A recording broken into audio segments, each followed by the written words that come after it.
আমৃত্যু ভালোবাসি তোকে, সিজন ১, পর্ব সংখ্যা ৪৩-৪৪। লেখনীতে সালমা চৌধুরী।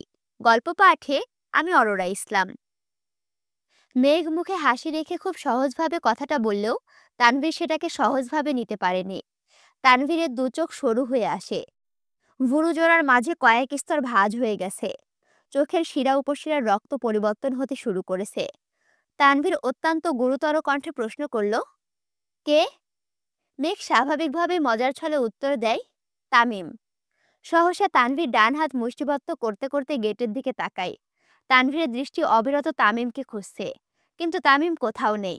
বন্যার মেঘ কথা বলে চলে আসলেও তামিম সেখানে দাঁড়িয়ে পড়েছিল। এভাবে বন্যা রিজেক্ট করে দেবে এটা সে কোনো ক্রমে ভাবতে পারেনি। ভেবেছিল বন্যা হয়তো একটু সময় নেবে, কিন্তু না, মিনহাজ তামিমকে সান্ত্বনা দিতে ব্যস্ত। তামিম গলা খেখারি দিয়ে ঢোক গিলল। নিজের রাগ নিয়ন্ত্রণ করতে মূলত এমনটা করা। রক্তচক্ষু ঢাকতে পকেট থেকে সানগ্লাসটা চোখে দিয়েই বন্যার দিকে তাকালো। বন্যা মাথা নিচু করে শান্ত মেয়ের মতো দাঁড়িয়ে আছে। বাইরে শান্ত থাকলেও তার মনের মধ্যে ঝড় চলছে। এই ঝড় প্রবল রাগের কারণে সৃষ্টি হয়েছে। ভার্সিটিতে উঠে জীবনের প্রথমবারের মতো দুটো ছেলে বন্ধু হয়েছে। কয়েক মাসের বন্ধুত্বে তামিম এভাবে প্রপোজাল দিয়ে দিল। যতবারই মনে পড়ছে ততবারই রাগে বন্যার নাক ফুলে উঠছে। তানভীর গাড়ির দরজা খুলে গম্ভীর কণ্ঠে বলল, গাড়িতে বস, আমি আসছি। মেঘ গাড়িতে বসতে বসতে জিজ্ঞেস করলো, কোথায় যাবে ভাইয়া? কাজ আছে। তানভীর ফোন চাপতে চাপতে ভার্সিটির মেন গেট পেরিয়ে ভেতরে ঢুকলো। ৫ মিনিটের মধ্যে ফিরে আসছে, চোখে এখনো সানগ্লাস পরা। গাড়ির ড্রাইভিং সিটে বসে ফোনটা গাড়ির সামনের দিকে ছুঁড়ে ফেলে গাড়ি স্টার্ট দিল। সানগ্লাসের কারণে চোখ না দেখা গেলেও মুখবিরে আটকে রাখা নিঃশ্বাসের কারণে গাল দুটো অনেক বেশি গোলুমোলু দেখা যাচ্ছে। মেঘ বন্যাকে সেটা বলে হাসানোর চেষ্টা করছে। তামিমের বিষয়টা বন্যা সিরিয়াসলি নিলেও মেঘ এত সিরিয়াসলি নেয়নি, বরং খুব মজা পেয়েছিল। কিন্তু বন্যাকে সে এভাবে মুড অফ করে থাকতে দিবে না। তাই রাজ্যের যত সব আজগুবি কাহিনী বানিয়ে বানিয়ে বন্যাকে বলছে। এক পর্যায়ে বন্যা সব রাগ মেঘের আজগুবি গল্পের ওপর হার মেনে নিয়েছে। বন্যা হাসতে হাসতে পেট চেপে ধরেছে, সেই সাথে মেঘও হাসছে। তানভীর গাড়ির মিররের দিকে তাকিয়ে দুজনের স্বতঃস্ফূর্ত হাসি দেখে দীর্ঘশ্বাস ছেড়ে আবারও মুখ ফুলিয়ে শ্বাস টানল। দুই বান্ধবীর হাসি থামানোর নামই নেই। আজ যে ড্রাইভারের বদলে তানভীর গাড়ি চালাচ্ছে, এদিকে মেঘের কোনো হুঁশ নেই। অচমকা বন্যার নজর মিররে পড়তে আঁতকে উঠে মেঘের হাত চেপে ধরে। শেষ। তানভীরের গুরুগম্ভীর চেহারা দেখে দুই বান্ধবী হাসি গায়েব, চোখে চোখে ইশারা করে কথা বলছে। তখনই তানভীরের ফোনে কল আসে। কলটা রিসিভ করে লাউড স্পিকারে রেখে দেয়। আবির স্বাভাবিক কণ্ঠে প্রশ্ন করে, কোথায় আছিস? আবিরের কণ্ঠ শুনে মেঘ নড়ে চড়ে বসে। বিড়বিড় করে বন্যাকে বলে, এই যে হিটলার কল দিয়েছে। তানভীরের গুরুতর কণ্ঠে জবাব দেয়, রাস্তায়। আবির উত্তেজিত কণ্ঠে বলল, আমার অমনি তানভীর লাউড স্পিকার অফ করে এক হাতে ফোন কানে ধরেছে। দু একটা কথার জবাব দিল কিনা তানভীর গম্ভীর কণ্ঠে প্রশ্ন করল, তোমাকে আমি কতগুলো টেক্সট করেছি, তুমি কি সেগুলো দেখোনি? আবিরের উত্তর শোনা গেল না। তানভীর কিছুটা রাগান্বিত কণ্ঠে বলল, সেগুলো দেখে দ্রুত রিপ্লাই করো, রাখছি। বন্যা আর মেঘ দুজনেই মুখ চাওয়াচাওয়ি করল। কারো মুখে কোনো কথা নেই। কিছুক্ষণের মধ্যেই তারা একটু রেস্টুরেন্টে ঢুকলো। মেঘদের বসিয়ে তানভীর সোজা ফ্রেশ হতে চলে গেছে। চোখে মুখে পানি দিয়ে টিস্যু দিয়ে হাত মুখ মুছে ওদের বিপরীতে বসে। সে ভার্সিটির সামনে সানগ্লাস পরেছিল, সেটা সবেমাত্র খুলেছে। মেঘ খাবারের কথা বলতে গিয়ে তানভীরের দিকে তাকাতেই ভয় পেয়ে যায়। করুণ স্বরে আর্তনাদ করে ওঠে, ভাইয়া, তোমার চোখ এত লাল কেন? মেঘের আর্তনাদে বন্যাও সেদিকে তাকায়। চোখাচোখি হলো দুজনের। তানভীরের চোখের প্রতিটা শিরা উপশিরা রক্তাভ হয়ে আছে। তা দেখে বন্যাও ভয় পেয়ে গেছে। দৃষ্টি সরিয়ে নিয়েছে বন্যা। তানভীরও অন্যদিকে তাকিয়েছে, কিন্তু মেঘ অনর্গল প্রশ্ন করেই যাচ্ছে, তোমার চোখে কি কিছু পড়েছে? তুমি কি অসুস্থ? কি হয়েছে? রাগ উঠেছে? কোনো বিষয় নিয়ে আপসেট? বোনের অবিরাম প্রশ্নের উত্তরে তানভীর শুধু বলল, চোখে মুখে পানি দিয়েছি, হয়তো তার জন্য। মেঘ সূক্ষ্ম দৃষ্টিতে দেখার চেষ্টা করছে। ভুরু যুগল কুঁচকে আছে। সে আবিরের রাগান্বিত চোখও দেখেছে, কিন্তু এতটা ভয়ানক নয়। মেঘ পুনরায় বলল, পানি দিলে চোখ এত লাল হয়? আমায় ব্যাককল পাইছো? ভালো করে তাকাও তো দেখি। তানভীর টেবিল থেকে সানগ্লাস নিয়ে পুনরায় চোখে দিয়ে ভারী কণ্ঠে বলল, হয়েছে, এত ডাক্তারি করতে হবে না। মেঘ ভেংচি কেটে ঢং করে বলল, আমার ভাইয়ের ব্যাপারে আমি ডাক্তারি করব না তো কে করবে শুনি? অবশ্য তুমি চাইলে অন্য ব্যবস্থাও করতে পারি। তানভীর কপাল গুটিয়ে প্রশ্ন করল, কি ব্যবস্থা? আব্বুকে বলে একটা ডাক্তার ভাবি বাসায় নিয়ে আসবো। তখন আর আমায় ডাক্তারি করতে হবে না। চোখ লাল কেন, হাত কাটা কেন, মাথা ধরা কেন, এসব কিছুর চিকিৎসা ভাবিই করবে। তানভীর ফোন রিসিভ করে উঠতে উঠতে বলল, হ্যাঁ, ডাক্তার মেয়ের বাপেরা তো আমায় মেয়ে দেওয়ার জন্য বসে আছে। পাকনামি বাদ দিয়ে খাবার শেষ কর। তানভীর কথা বলতে বলতে উঠে গেছে। বন্যা মেঘের দিকে তাকিয়ে ফিক করে হেসে উঠল। এতক্ষণ যাবৎ অনেক কষ্টে সে হাসি আটকে রেখেছিল। বন্যার হাসি দেখে মেঘ প্রশ্ন করল, হাসছিস কেন? তোদের কথা শুনে আমি কল্পনায় তোর ভাই আর ভাবিকে নিয়ে ভাবছিলাম। তোর ভাইয়ের যে রাগ আর তেজ, কোনো মহিষীর কপাল যে পুড়বে আল্লাহ ভালো জানেন। ভাবি সকাল সন্ধ্যা হাসপাতালে ভর্তি থাকবে। মেঘ গাল ফুলিয়ে শ্বাস ছেড়ে বলল, তোরে বলছে, আমার ভাই যতটা রাগী তার থেকে কয়েক গুণ বেশি কেয়ারিং। শুধু রাগী আর উগ্র মেজাজি হলে আমার মার খেয়ে সারা বছর হাসপাতালে ভর্তি থাকতে হতো, অথচ আমার ভাই আজ পর্যন্ত আমার একটা থাপ্পড় পর্যন্ত দেয়নি। বন্যা ঠাট্টার স্বরে বলল, আমি বিশ্বাস করি না। সত্যি করে বলতো, কয়দিন মার খাইছিস? সত্যি বলছি, একদিনও না। এর মধ্যে তানভীর চলে আসছে। ভারী কণ্ঠে বলল, খেতে বসে এত কথা কি? মেঘ পাস্তার প্লেট তানভীরের দিকে এগিয়ে দিয়েছে। তানভীর খাবে না। মেঘদের খাওয়া শেষ করতে করতে কম করে 4-5 বার ফোন করে কথা বলার জন্য উঠে গিয়েছে। যতবার এসে বসেছে ততবার মেঘ এটা সেটা সেধেছে, কিন্তু তানভীর কিছুই নিচ্ছে না। অবশেষে মেঘ আর বন্যা জোড়াজড়িতে তানভীর একটা ড্রিঙ্কস নিয়েছে। কালো রঙের গ্লাস ভেদ করে তানভীর একদৃষ্টিতে তাকিয়ে আছে বন্যার লালিত মুখমণ্ডলে। মেয়েটা আহামরি সুন্দরী নয়, তবে তার চোখের দিকে তাকালে মনে হয় উপচে পড়া তীব্র মায়া। ছোট থেকে মেয়েটাকে দেখছে তানভীর, কিন্তু কখনো ওইভাবে চোখ মুখ খেয়াল করেনি। তবে ইদানিং মেয়েটার প্রতি অন্যরকম টান কাজ করে। রাত বিরাতে হঠাৎ করে তাকে দেখার স্বাদ জাগে। দেখা হলেও ঠিকমতো তাকাতে পারে না। চোখাচোখি হলে মেয়েটা লজ্জায় নুইয়ে যায়। মেয়েটার অস্বস্তি দেখে তানভীরও তাকাতে পারে না।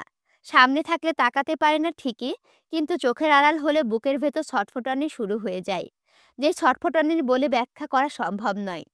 আজ মেঘের সাথে থাকায় বন্যা মেঘের সাথে কথা বলায় ব্যস্ত।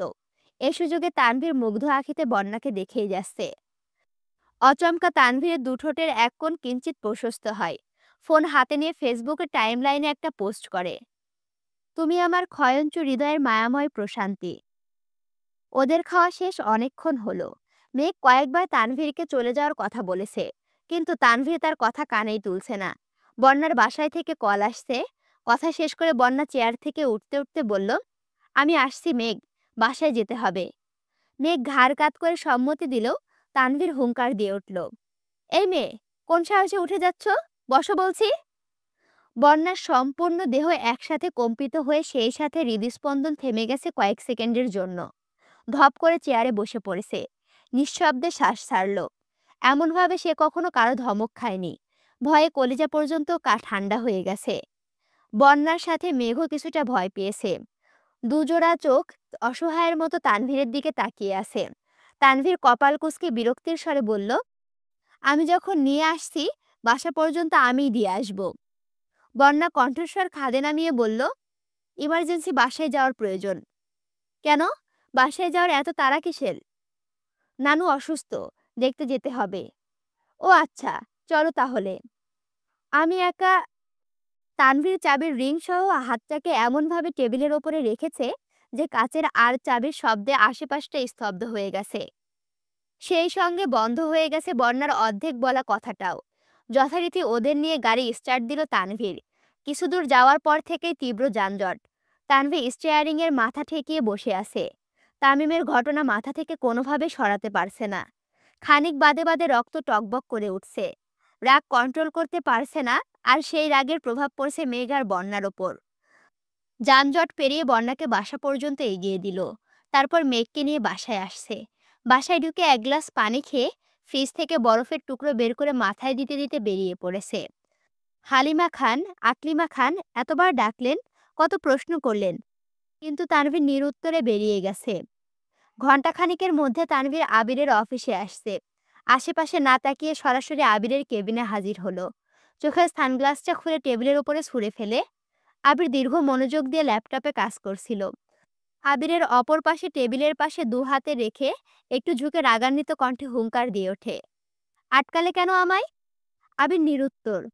তানভীর পুনরায় বলা শুরু করে, দুদিন হয়নি ঢাকা এসে মানুষের পাকনা গজায় গেছে, পাকনা দুটো আজই পুড়াইয়া দিতাম। ওই ছেলে বন্যাকে প্রপোজ করার সাহস হয় কি করে? তার বুক চিরে হৃৎপিণ্ডটা মেপে দেখার অতীব ইচ্ছা আমার। আটকালে কেন আমায়? আবির ল্যাপটপের দিকে তাকিয়ে থেকেই বলল, বস। আমি এখানে বসতে আসিনি। তুমি মারার জন্য নিষেধ কেন করেছো? ওই ছেলের প্রতি এত দয়া কিসের তোমার? এখনো সময় আছে, একবার ওকে বলো। আবির একটু উচ্চস্বরে পিএসকে ডাকলো। পিএস আসতে স্বাভাবিক কণ্ঠে বলল, একটা কোল্ড কফি দিতে বলো, সাথে কিছু নাস্তা আনানোর ব্যবস্থা করো। জি ভাইয়া। আবির পুনরায় ডাকলো, শুনো, অন্য কাউকে না পাঠিয়ে বরং কষ্ট করে তুমিই যাও। নাস্তার সাথে ভালো দেখে একটা ফুলের মালা নিয়ে আইসো। আর হ্যাঁ, অবশ্যই সেটা যেন তাজা ফুলের মালা হয়। জেলা ছাত্রলীগের সভাপতি আমার অফিসে আসছে, কাগজ ফুলের মালা দিলে তো মান সম্মান থাকবে না। জি আস্তা ভাইয়া, বলে পিএস চলে গেছে। তানভীর অগ্নিদৃষ্টিতে আবিরের দিকে তাকিয়ে আছে। পিএস বের হতে তানভীর রাগান্বিত কণ্ঠে চিৎকার চেঁচামেচি শুরু করেছে। আবির সেসবে পাত্তা না দিয়ে ল্যাপটপে কাজ করছে আর মিটিমিটি হাসছে। তাদের দুই ভাইয়ের দুই রকম সমস্যা। আবির রাগ যখন কন্ট্রোলের বাইরে চলে যায়, তখন হাত পা স্থির থাকে না। কোনো ছেলের ওপর রাগ উঠলে সেই ছেলেকে হাসপাতালে পাঠিয়ে তবেই শান্ত হয়। আর পরিবার বা প্রিয়তমার ওপরে রাগ করলে সেই রাগ নিজের ওপর দিয়ে যায়। কখনো দেওয়ালে অবিরাম ঘুষি দিয়ে নিজেকে ক্ষতবিক্ষত করে, কখনো বা শখের জিনিসগুলো ভেঙে চুরে একাকার করে ফেলে। অন্যদিকে তানভীরের স্বভাব উল্টো। মারপিটে তার তেমন আগ্রহ নেই। তবে আবির বিদেশে থাকাকালীন ভাইয়ার জন্য অনেকবার অনেককেই হালকা পাতলা মায়ের দিতে হয়েছে। তবে খুব বেশি রাগ উঠলে তানভীর প্রচুর চিল্লায়। যা মুখে আসে তাই বলতে থাকে, কাউকে পরোয়া করে না। তার কথায় লজিক থাকুক বা না থাকুক, রাগ উঠেছে মানেই সে চিল্লাবে। এই স্বভাব অনেকটা মেঘেরও আছে। বুঝুক আর না বুঝুক, চিৎকার করে বাড়িঘর মাথায় উঠিয়ে ফেলবে। পুরো 10 মিনিট তানভীর গলা ফাটিয়ে চিৎকার চেঁচামেচি করেছে, অথচ আবির নীরব শ্রোতা। সে তার ভাইয়ের স্বভাব জানে। তানভীরের রাগ উঠেছে মূলত তামিমের ওপর। এই রাগ আরও 2-3 মাস আগে থেকেই। আবিরকে সে বেশ কয়েকবার ওয়ার্নিং করেছে, মারতেও চেয়েছে, কিন্তু আবির প্রতিবারই বাধা দিয়েছে। কথা বলে বা মেরে হোক কোনো বিষয় সমাধান করে ফেললে আজ এই দিন দেখতে হতো না। অথচ আজও আবির নীরব। ছেলেকে কিছু বলতেও নিষেধ করেছে। এই রাগে তানভীর উল্টোপাল্টা চিল্লাচ্ছে। আবির তার কথায় মনোযোগ দিচ্ছে না দেখে তানভীর হুট করে আবিরের ল্যাপটপ অফ করে দিয়েছে। আবির ভুরু কুঁচকে বলে, কাজটা শেষ করতে দিতি। তানভীরের রাগ 3 গুণ বেড়ে গেছে। হুঙ্কার দিয়ে বলল, কোনো কাজ করতে হবে না, তুমি আমার বিষয় সমাধান করে তারপর যা ইচ্ছা করবা। এক পর্যায়ে তানভীরের মেজাজি কথাবার্তা শুনে সবাই আবিরের রুমের সামনে হাজির হয়ে গেছে। রাকিব নিজের রুমে থাকায় সে এ ঘটনার কোনো কিছু শোনেনি। 2-1বারের জন্য বাধ্য হয়ে শেষমেশ রাকিবকে জানিয়েছে। রাকিব তৎক্ষণাৎ ছুটে আসে তানভীরের কথার জবাবে। আবির হেসে বলে, জি জনাব, আপনি যা বলিবেন তাই হবে। অনেকক্ষণ যাবৎ চিল্লাচিল্লি করছেন, অনুগ্রহ করে আপনি শান্ত হয়ে একটু বসুন। কফিটা খেয়ে নাস্তা করে আবার শুরু করবেন, ঠিক আছে? টেবিলের ওপর থেকে একটা কাঠের বাক্স দেওয়ালে ছুঁড়ে মারে আর চিৎকার করে বলে, কিচ্ছু ঠিক নেই, আর তুমিও ঠিক নেই। ছুঁড়ে ফেলা বাক্সটা দেওয়ালে লেগে ফেরতে আসে। এমন সময় রাকিব রুমে ঢুকে। তৎক্ষণাৎ না সরলে বাক্সটা রাকিবের মাথায় লাগতো। রাকিব আঁতকে উঠে বলে, তোরা দুই ভাই কি আমায় মারার প্ল্যান করছিস নাকি? কি হয়েছে তানভীর? তানভীর ভারী কণ্ঠে বলে, তোমার বন্ধু আমার ভাই হতে পারে না। এই আবিরকে আমি চিনি না। কেন, কি হয়েছে? তানভীর পুনরায় বলল, তোমার বন্ধু দেশে ফেরার কারণটা তোমার মনে আছে ভাইয়া? হ্যাঁ, জয়কে পেটাতে। এই এক ছেলেকে পেটানোর জন্য নিজের কাজ শেষ না করে ইমার্জেন্সি টিকিট ম্যানেজ করে দেশে ফিরেছিল। আমি কতবার বলেছিলাম জয়ের বিষয়টা আমি দেখতে পারবো, অথচ সে আমাদের কথা না মেনে দেশে ফিরেছে। ওই ছেলেকে মেরে হাসপাতালে পাঠিয়েছে। টানা 3 মাস ছেলে হাসপাতালে ভর্তি ছিল। ওই ছেলের অপরাধ, ছেলে আমার বোনের সাথে কথা বলতে চেয়েছিল। কথা তো বলতেই পারেনি, উল্টো হাত পা ভাঙলো। অথচ ৩ মাস হলো বোনরা দুটা ছেলের সঙ্গে চলাফেরা করে, কথা বলে। একদিকে কোনো হুঁশ নেই তার। কোনোভাবেই আমার ভাই হতে পারে না। রাকিব মৃদু হেসে বলে, এই বিষয় নিয়ে আমিও আবিরকে অনেকবার বলেছি, কিন্তু ওর মাথায় কি ঘুরতেছে এটা আল্লাহ ছাড়া কেউ জানে না। এই যে অফিসে আসে, নিজের মতো কাজ করে, কাজ শেষ করে চলে যায়। এমনিতে তো কোনো কথা বলেই না, কোনো কিছু ১০ বার জিজ্ঞেস করলেও উত্তর দেয় না। তানভীর কিছুক্ষণ নীরব থেকে আবিরের দিকে তাকিয়ে হঠাৎই গম্ভীর কণ্ঠে বলে উঠল, আমার খুব ভয় হচ্ছে। ভাইয়ার এমন আচরণ আমায় খুব ভাবাচ্ছে। ভাই হয়ে বোনের প্রতি অন্যায় করছি না তো? যাকে চোখ বন্ধ করে ভরসা করি, যার হাতে আমার একমাত্র আদরের বোনকে তুলে দিয়েছি, সে আমার বোনকে আমাকে ঠকাবে না তো? আবিরের ভুরু কুঁচকে আসে। দুভুরুর মাঝে কয়েক স্তর ভাঁজ পড়ে। গুরুগম্ভীর কণ্ঠে বলে, কিসব বাজে কথা বলছিস? অনেক হয়েছে, এবার থাম। তানভীর পুনরায় উচ্চস্বরে বলে, কেন থামবো? আমি কি এমন বাজে কথা বলেছি? তুমি বেশ কিছুদিন যাবৎ আমার বোনকে ইগনোর করতেছো। কি ভাবছো আমি দেখি না? আমাকেও কিছু শেয়ার করো না। নিজের মর্জি মতো চলো। ৩ দিনের জন্য বাড়ি থেকে গায়েব হয়ে গেছো। এত কল দিলাম, রিসিভ করার প্রয়োজন মনে করনি।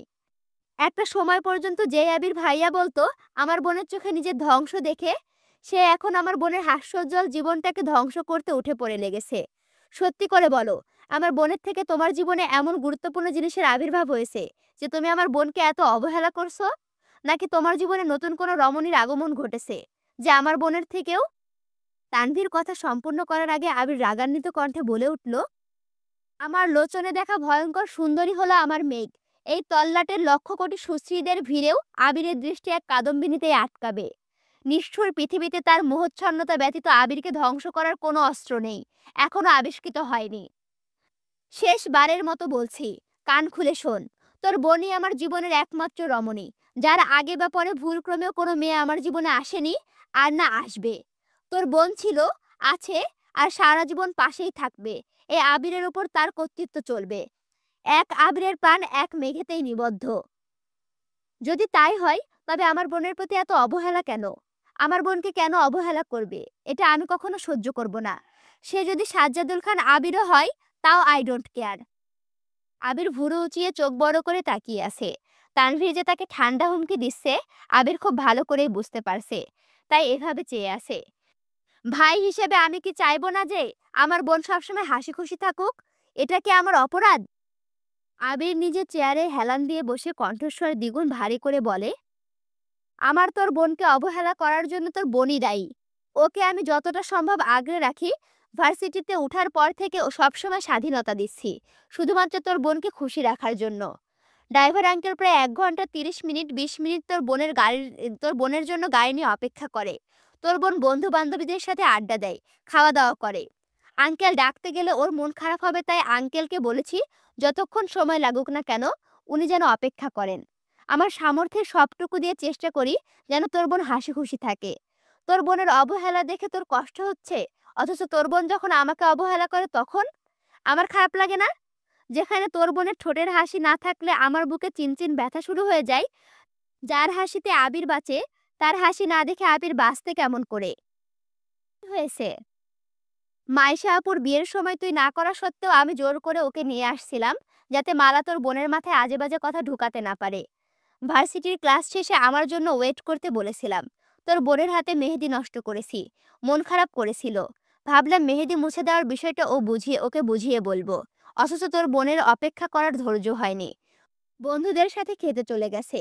যাও ভেবেছিলাম ওকে বুঝাবো, ওর আচরণে কথা বলতে ইচ্ছে হয়নি। তারপর অনেকদিন ফেসবুকে ঢুকতেই তোর বোনের পোস্ট সামনে আসছে, যেখানে তামিম আর মিনহাজের উল্টোপাল্টা কমেন্ট দেখে আমার পায়ের রক্ত মাথায় উঠে গেছে। স্বাধীনতা দিয়েছি বলে ওই ছেলেগুলোকে ফ্রেন্ড লিস্টে অ্যাড করে ফেলবে? একবার ভাবার প্রয়োজন বোধ করেনি? ওই দিন বাসায় যাওয়ার পর তোর বোন কি যেন বলতে আসছিল, আমি এক প্রকার রাগ করে কথা বলছিলাম, এতে তোর বোন রেগে গেছে। এরপর রাতে তোদের বাপ ছেলেদের কথোপকথন শুনে আমার মেজাজ আরো খারাপ হয়েছিল। তোর বাপ যেভাবে মেয়ের শ্বশুরবাড়ির সুখের কথা বলছিলেন, তা সহ্য করতে পারিনি, তাই চলে আসলাম। ৫ দিন থাকলে কাজ মোটামুটি গুছাতে পারতাম। নতুন বছর শুরু হচ্ছে, ভেবেছিলাম ১২টায় তোর বোনকে কল দিয়ে একটু কথা বলে নিব, কিন্তু ১০টার দিকে দেখি তোর বোন অনেকগুলো কল দিয়েছে। কল ব্যাক করতেই শুনি তোর বোন কান্না করতেছে। কিসের কাজ, কিসের কি, সব ফেলে বাসায় গেছি। তোর বোনের অভিমান ভাঙানোর সুযোগটাও পেলাম না। হুট করে মালা কল দিয়েছে। দুর্ভাগ্যক্রমে তোর বোন সেই কল দেখে ফেলেছে আর তেলে বেগুনে জ্বলে উঠেছে। সেই থেকে তোর বোন আমায় দেখলে রাগে ফুঁসতে থাকে। এতে আমার কি দোষ বল? মালাকে কি আমি বলেছিলাম আমায় কল দিয়ে রোমান্টিক মুডের 14টা বাজা? তাহলে কার দোষ? আর মালার কি লাজ লজ্জা বলতে কিছু নাই? বিয়ের দিন তো তুই সামনেই ছিলি। যা যা ঘটেছে সবটাই তোর স্বচক্ষে দেখা। এখন মালা যদি লাজ লজ্জা না থাকে, তাহলে আমি কি করব বল? মালা কেন কল দিচ্ছিল? জানি না, কথা হয়নি। ফোনটা দাও। আমার ফোন? হ্যাঁ। কেন? তুমি যা বলছো তা সত্যি কিনা দেখি। মানে, তুই কি তোর বোনের মতো আমায় অবিশ্বাস করিস? বিশ্বাস অবিশ্বাস কিছু না। আমার বোন যতদিন তোমার ওপর অধিকার দেখাতে পারবে না, ততদিন আমাকে সেই দায়িত্ব পালন করতে হবে। যদি একটু এদিক সেদিক পাই, তাহলে বনুকে দিব না। আবির ফোন বের করে তানভীরের সামনে টেবিলে রেখে রাগী স্বরে বলে, নে ফোন, যা পরীক্ষা করার কর।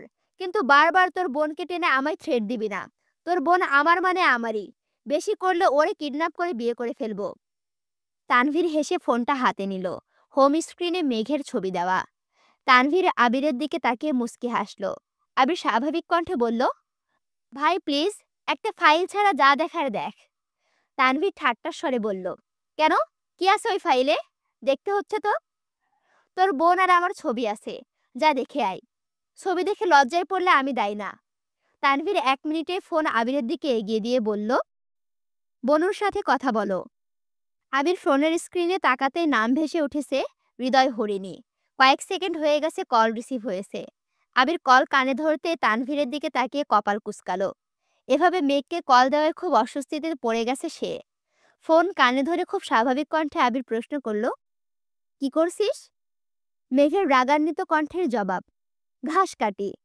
মানে? শুয়ে আছি। খাইছিস? ভাইয়া ট্রিট দিয়েছে, জানেন না?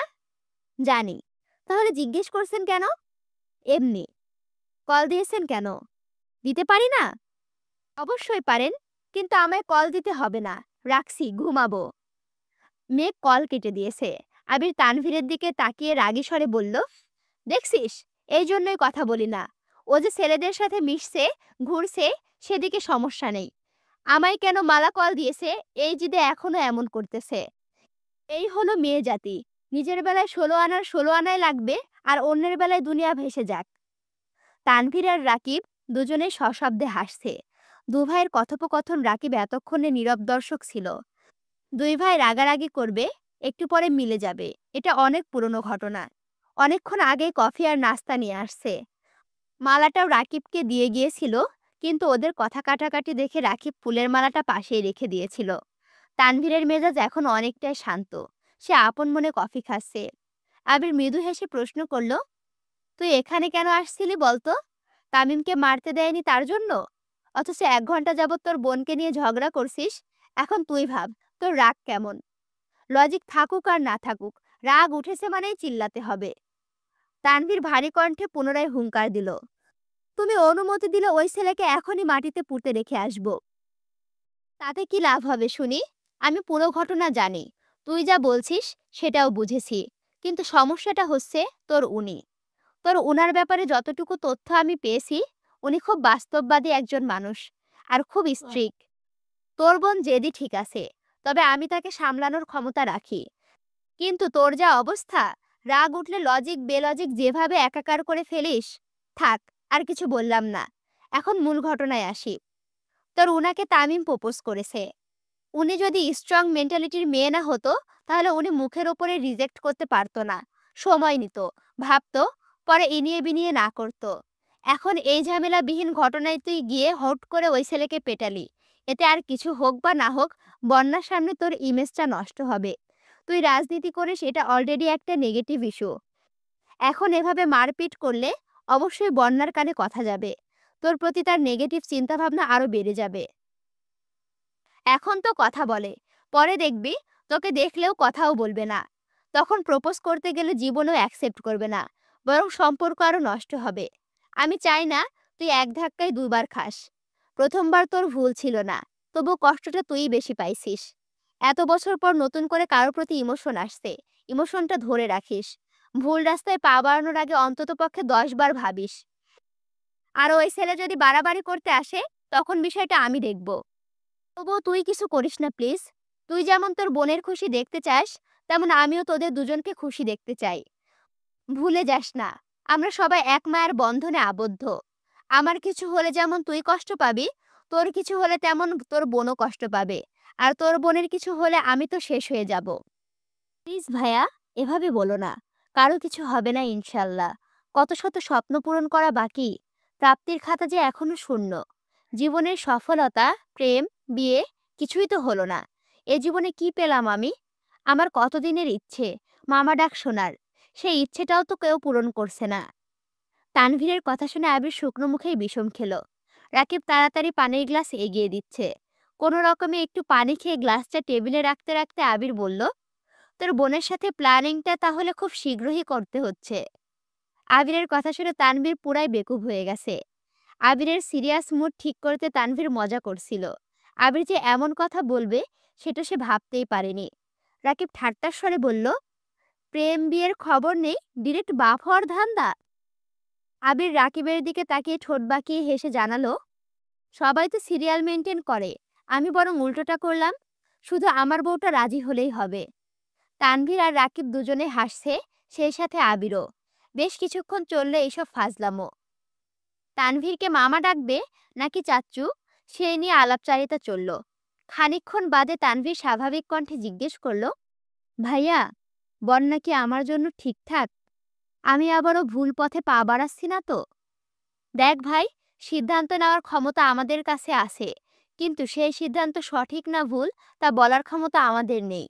বন্যা মেয়েটা খুব ভালো, এই কথায় কোনো ভুল নেই, কিন্তু তোকে আর একটু সাবধান হতে হবে। আমি জানি তুই ওর জন্য নিজেকে প্রতিনিয়ত পরিবর্তন করার চেষ্টা করছিস, তারপরে একটু কেয়ারফুল থাকিস। রেগে গেলে যে উল্টাপাল্টা আচরণ করিস, সেটার প্রভাব যেন কোনোভাবে তার উপরে না পড়ে। প্রয়োজন অপ্রয়োজনে একটু খোঁজ খবর নিবি। জানিস তো, মেয়েরা সুদর্শন পুরুষের থেকেও দায়িত্বশীল পুরুষের প্রেমে পড়ে বেশি। দুপুর পেরিয়ে বিকেল হয়ে গেছে, দুই ভাইয়ের কথা ফুরাচ্ছে না। এর মধ্যে ফুপি আবিরকে কল দিয়েছিল। দুই ভাই ফুপির সঙ্গে কথা বলেছে। আবির আর তানভীর যতই ব্যস্ত থাকুক না কেন, সপ্তাহে অন্ততপক্ষে একদিন হলেও ফুপির সাথে দেখা করে আসে। আসিফ ভাইয়াও এখনো দেশে ফিরে আসেনি, তবুও জান্নাতের একাই দুই বাড়িতে যাতায়াত করতে হয়। এইদিকে রাকিবদের একমাত্র বোন, অন্যদিকে বাড়ির বড় বউ। জান্নাত সবারই খুব আদরের, বিশেষ করে মাহমুদা খানের চোখের মণি। শাশুড়ি সর্বক্ষণ বৌমাকে চোখে হারায়। বিকেলে খাওয়া দাওয়া করার সময় তানভীর কৌতূহল নিয়ে প্রশ্ন করল, ভাইয়া, একটা কথা জিজ্ঞেস করি। কি কথা? 3 দিন তুমি কোথায় ছিলে? তোকে নিয়ে যাবনে, নিজেই দেখে আসিস কোথায় ছিলাম। আচ্ছা। অফিসের কাজ শেষ করা পর্যন্ত তানভীর অফিসেই ছিল। যতটুকু পেরেছে নিজে হেল্প করেছে। অফিস শেষ করে রাকিব সহ তানভীর আর আবির ঘুরতে বেরিয়েছে। সেখান থেকে বাসায় ফিরেছে প্রায় 8টার দিকে। মেঘ সোফায় বসে টিভি দেখছিল। আবির পকেট থেকে একটা কিটক্যাট চকলেট বের করে সোফার সামনে রাখা টি টেবিলে ঠিক মেঘের সামনে রাখলো। মেঘ চকলেটের দিকে তাকিয়ে রাগী স্বরে বলল, আমি খাবো না চকলেট। আবিরের ভারী কণ্ঠের জবাব, না খেলে ফেলে দে। মেঘ সঙ্গে সঙ্গে চকলেটটা হাতে নিয়ে ছুঁড়ে ফেলে দিয়েছে। আবির তীক্ষ্ণ দৃষ্টিতে খানিকক্ষণ চেয়ে রইল, পরক্ষণে নিজের রুমের দিকে চলে যাচ্ছে। তখনই রুম থেকে আদি আসছে। ফ্লোরে চকলেট পড়ে আছে দেখে চকলেট হাতে নিয়ে মেঘের কাছে ছুটে এসে প্রশ্ন করে, মেঘ আপু, চকলেটটা কার? খেতে ইচ্ছে হলে খেয়ে ফেল। থ্যাংক ইউ মেঘ আপু। বলে আদি চকলেটের প্যাকেট ছিঁড়তে ছিঁড়তে রুমের দিকে চলে গেছে। আবির ওপর থেকে সেটা দেখে নিজেও রুমে ঢুকে গেছে। মেঘ অত্যন্ত জেদি একটা মেয়ে, যা বলবে তাই করবে। কোনো কিছু খাবে না বললে দুনিয়া উল্টে গেলেও খাবে না, আবার কোনো জিনিস লাগবে মানে লাগবেই। মালার প্রতি তার রাগ অনেক দিন যাবৎ। ওই দিন রাতে কল দেওয়ার পর থেকে সেই রাগ এখনো কন্ট্রোলহীন হয়ে গেছে। রাত 12টার পর কোনো মেয়ে কারণ ছাড়া কোনো ছেলেকে কল দেয় না। যদি এমনটাই হয় যে আবির মালাকে পছন্দ করে না, এমনকি তার হাতে আশিক নামটাও আবিরই লিখেছে, তবে কেন মালা আবারও আবিরকে কল দিবে? আর আবিরই বা কেন মালাকে ব্লক করছে না? মূলত এই জিদেই মেঘ এমন আচরণ করছে। 9:30 নাগাদ তানভীর বন্যার নম্বরে কল দিয়েছে। দুইবারের বেলায় কলটা রিসিভ হলো। বন্যা সঙ্গে সঙ্গে সালাম দিয়েছে। তানভীর সালামের উত্তর দিয়ে কিছুটা রেগে প্রশ্ন করল, তোমার চোখে কি কোনো সমস্যা আছে? কই না তো। তোমাকে কয়েক ঘন্টা আগে ফ্রেন্ড রিকোয়েস্ট পাঠিয়েছি, দেখোনি? নাকি অ্যাকসেপ্ট করার প্রয়োজন মনে করনি? বন্যা তৎক্ষণাৎ ফোনটা কেটে দিয়েছে। আরো 2 ঘন্টা আগে দেখেছে তানভীর রিকোয়েস্ট পাঠিয়েছে, এমনকি তানভীর আইডি ঘুরেও দেখেছে। বন্যা ইচ্ছে করে অ্যাকসেপ্ট করেনি। এমনিতে যেভাবে শাসন করে, সেখানে ফ্রেন্ড লিস্টে অ্যাড করলে সবকিছুতে নজরদারি করবে, এই ভয়ে অ্যাকসেপ্ট করেনি। কিন্তু এভাবে কল দেওয়াতে বন্যা তাড়াতাড়ি গিয়ে অ্যাকসেপ্ট করে দিয়েছে। কিছুক্ষণ পর তানভীর আবার কল করেছে। কল রিসিভ করতে বন্যা এখন হাত কাঁপছে। ভয়ে ভয়ে রিসিভ করেছে। তানভীর এবার স্বাভাবিক কণ্ঠে বলল, কল কাটছো কেন? অ্যাকসেপ্ট করেছি। ওকে, কোথায় আছো? নানু বাড়িতে। তোমার নানু কেমন আছে? এখন একটু সুস্থ, দোয়া করবেন। ফি আমানিল্লাহ। রাতে খেয়েছো? জি, আপনি? হ্যাঁ। আচ্ছা, রাখি এখন। এই শুনো। জি ভাইয়া। আবার ভাইয়া? সরি, মুখ ফসকে বেরিয়ে গেছে। বলুন। I am sorry.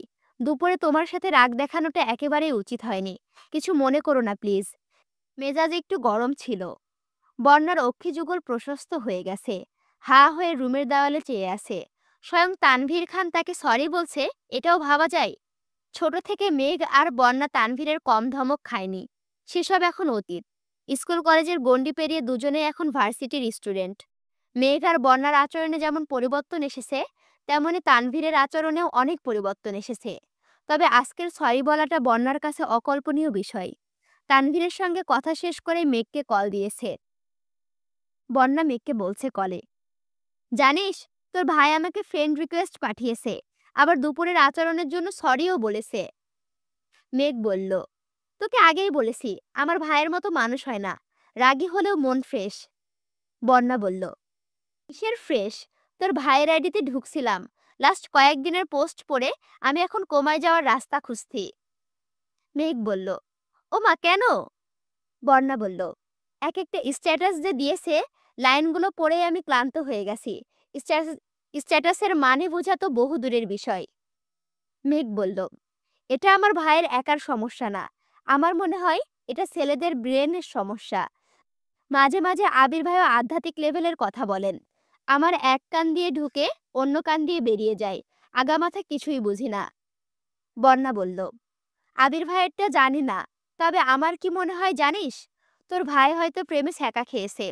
আজকে দুপুরেও দেখলি না, রেগেছিল। কতবার ফোনে কথা বলতে উঠে উঠে গেছে। বিশ্বাস না করলে তুই নিজে উনার স্ট্যাটাসগুলো দেখিস। মেঘের হাসি মুখে অন্ধকার ছেয়ে গেছে। খুব চিন্তায় পড়ে গেছে মেয়েটা। বন্যা পুনরায় বলল, আমার আসতে কয়েকদিন দেরি হবে, তুই সাবধানে থাকিস আর ক্লাসগুলো ঠিকমতো করিস। মেঘ আচ্ছা বলে কল কেটে দিয়েছে। তার মাথায় বন্যার বলা কথাটা ঘুরছে।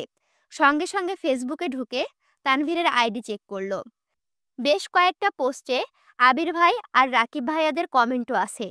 মেঘ সেসব কমেন্টও পড়েছে বিষয়টা বোঝার জন্য, কিন্তু কিছুই বুঝতে পারছে না। মেঘের শরীর ঘামছে, চোখে মুখে চিন্তার ছাপ।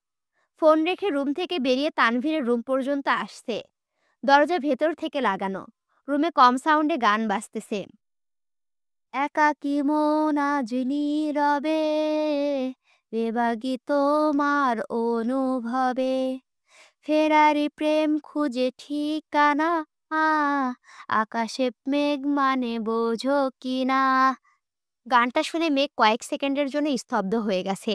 কিছু ভেবে 2 কদম পিছিয়ে গেছে। ডাকবে কিনা বুঝতে পারছে না। মনে অশান্তির ঝড় বইছে। চলে যেতে নিলে পুনরায় এসে দরজায় ডাকলো। ভেতর থেকে তানভীর প্রশ্ন করে, কে? আমি। দরজাটা খুলো। তানভীর সঙ্গে সঙ্গে দরজা খুলে দিয়েছে। মেঘ তানভীরকে পাশ কাটিয়ে রুমে ঢুকে ফোনের গানটা অফ করে একটা চেয়ার টেনে ঠিক রুমের মাঝখানে ফ্যানের নিচে বসেছে। মেঘের এমন আচরণে তানভীর একটু অবাক হয়েছে। মেঘের দিকে তাকিয়ে শুধালো, এত রাতে তুই এখানে? কিছু হয়েছে? হ্যাঁ, হয়েছে, তবে আমার না, তোমার। তানভীর ঢোক গিলে নিজেকে স্বাভাবিক রাখার চেষ্টা করে। বন্যা নিশ্চয়ই মেঘকে কিছু বলেছে, আর তার জন্যই মেঘ এসেছে। মেঘ হঠাৎই গুরুগম্ভীর স্বরে প্রশ্ন করে, তুমি এমন ছ্যাঁকা খাওয়া গান শুনছিলা কেন? কি হয়েছে তোমার? কিছু হয়নি, গানটা ভালো লাগে তাই শুনছিলাম। এইসব গান তারাই শুনে যাদের মনে অনেক দুঃখ। তোমার মনে কিসের দুঃখ বলো? কে তোমায় কি বলেছে? তানভীর মৃদু হেসে জবাব দেয়, আমায় আবার কে কি বলবে? কিছু হয়নি আমার। টেনশন করিস না। টেনশন তো করতেই হবে। দুপুর থেকে তোমার মধ্যে অস্বাভাবিকতা লক্ষ্য করছি। বাই এনি চান্স তোমার কি তার সঙ্গে কোথাও দেখা হয়েছিল? কার সঙ্গে? তোমার অতীত, যার জন্য তুমি এখনো এইসব গান শুনতেছো? মাথা নষ্ট হয়েছে তোর? আমি কাউকে মিস করে এইসব গান শুনছি না। আর কারোর সঙ্গে আবার দেখাও হয়নি। তুই অযথাই চিন্তা করছিস। সত্যি বলছো নাকি আমাকে বোকা বানাচ্ছ? তা আমি জানি না। কিন্তু আর কোনোদিন তোমায় যেন ছ্যাঁকা খাওয়া গান শুনতে না দেখি। যদি আমার কথা না মানো, তবে আব্বু, বড় আব্বু সবাইকে বিচার দিব। আচ্ছা ঠিক আছে, তুই যা বলবি তাই হবে। এখন আজেবাজে চিন্তা বাদ দে। শুধু শুধু চিন্তা করে চেহারাটাকে পেতনির মতো করতেছিস। ঘুমা গিয়ে। উঠে যেতে নিবে, হঠাৎই মেঘ থমকে দাঁড়িয়ে শক্ত কণ্ঠে বলা শুরু করলো, ভাইয়া শুনো, কোনোদিন যদি ভুলক্রমে ওই মেয়ের সঙ্গে তোমার দেখা হয়ে যায়, চোখ বন্ধ করে একটা থাপ্পড় মারবা।